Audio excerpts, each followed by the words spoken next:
BCS প্রশাসন কল্যাণ সমিতির ভবনে বোমা হামলায় একজন নিহত ও একজন গুরুতর আহত হয়েছেন উল্লেখ করে বিএনপি মহাসচিব মির্জা ফখরুল ইসলাম আলমগীর বিবৃতি দিয়েছিলেন। পরে সেটির জন্য দুঃখ প্রকাশ করেছে দলটি। বিএনপি নতুন এক বিবৃতিতে জানায়, আগের বিবৃতিটি ভুল তথ্যের উপর ভিত্তি করে দেওয়া হয়েছিল। দর্শক, এই নিয়ে এখনকার টিভিএস নিউজ আপডেটস, সাথে আছে আমি রঞ্জু ইফতেখার। বিএনপি মহাসচিবের প্রথম বিবৃতিটি আসে ২৭ ফেব্রুয়ারির দিবাগত রাতের একটি ঘটনাকে কেন্দ্র করে। এ বিষয়ে বিএনপি মহাসচিব বিবৃতিতে বলেছিলেন, গত পরশু রাতে বিসিএস প্রশাসনের কল্যাণ সমিতিতে হামলা প্রমাণ করে যে দেশে আইনশৃঙ্খলা পরিস্থিতির কতটা অবনতি ঘটেছে।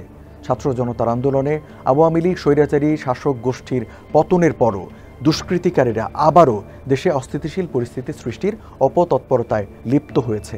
এ ধরনের হামলা ও হতাহতের ঘটনা সেই অপতৎপরতারই বহিঃপ্রকাশ।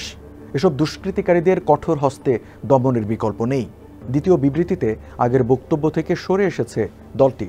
সেটিকে অনাকাঙ্ক্ষিত ভুল উল্লেখ করে এজন্য দলের পক্ষ থেকে দুঃখ প্রকাশ করা হয়েছে। এতে বলা হয়েছে, প্রকৃতপক্ষে বিসিএস প্রশাসন কল্যাণ সমিতির ভবনে দুষ্কৃতিকারীদের দ্বারা কোনো বোমা হামলা সংঘটিত হয়নি। হতাহতের যে ঘটনা ঘটেছে তা এসি বিস্ফোরণে হয়েছে। দর্শক, এই ছিল এখনকার টিভিএস নিউজ আপডেটস।